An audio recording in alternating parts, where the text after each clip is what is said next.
Les podcasts du Figaro. Vous connaissez la scène. Un apéritif à 11h en plein soleil, avec un premier verre de blanc en rentrant du marché. Au deuxième, le monde vous paraît déjà beaucoup plus chaud. Au troisième, vous avez la tête lourde, la bouche sèche et l'étrange sensation d'avoir vieilli de 10 ans en une après-midi. Le coupable n'est pas seulement le vin, mais la chaleur et la façon dont elle conspire avec l'alcool pour vous faire vaciller. Voici quelques réflexes à adopter pour éviter le faux plat.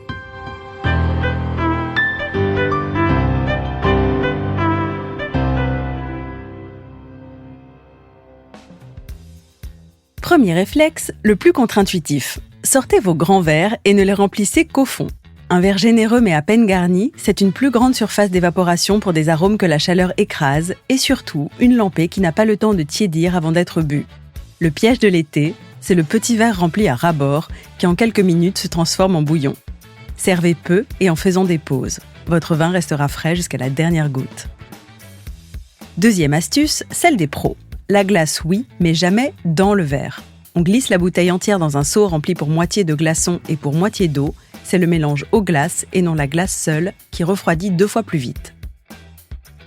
Et pour un rouge léger qu'on veut rafraîchir d'urgence sans le noyer, le coup de maître consiste à le passer 10 minutes au congélateur, montre en main. Le glaçon dans le verre, lui, reste réservé aux rosés d'apéritif les plus simples et assumé comme tel. Troisième réflexe, pensez vin de soif plutôt que vin de prestige, surtout en journée. Car tous les vins ne tiennent pas le choc sous le soleil. Oubliez les rouges puissants et boisés à 15 degrés qui assomment dès le deuxième verre. Cap sur les blancs vifs et tendus, les rosés secs, les rouges légers servis frais et les bulles désaltérantes.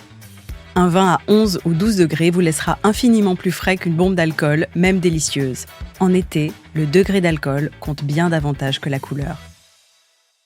Quatrième astuce, la plus négligée. Ne jamais boire le ventre vide en plein soleil, car manger ralentit l'absorption de l'alcool et voilà bien tout le génie des tapas, on ne boit jamais sans grignoter, avec une carafe fraîche posée en évidence sur la table. Un verre d'eau pour un verre de vin et vous tiendrez la distance sans même y penser, ce que le Sud a compris depuis bien longtemps.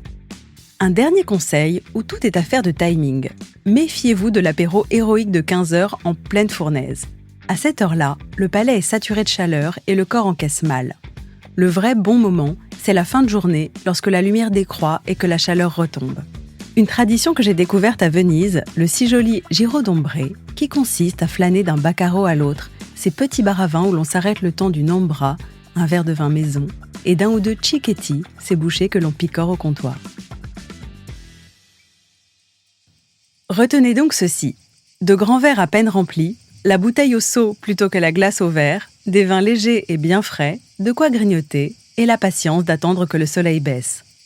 Ces réflexes ne vous priveront de rien, ils vous rendront seulement l'été plus long et les lendemains plus tendres.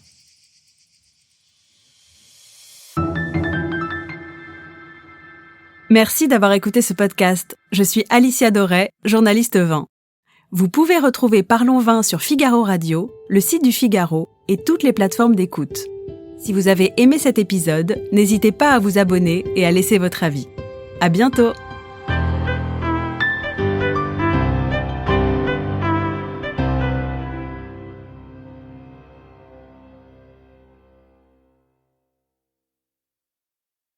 Le Figaro hors-série, l'Odyssée sur les traces d'Ulysse. À l'occasion du film de Christopher Nolan, embarqué pour un voyage légendaire. Entre tempêtes homériques, vengeance des dieux et ruse des hommes, Sylvain Tesson et nos experts vous guident au cœur de l'épopée la plus mythique de l'Antiquité. Le Figaro hors-série, l'Odyssée sur les traces d'Ulysse, en vente chez votre marchand de journaux.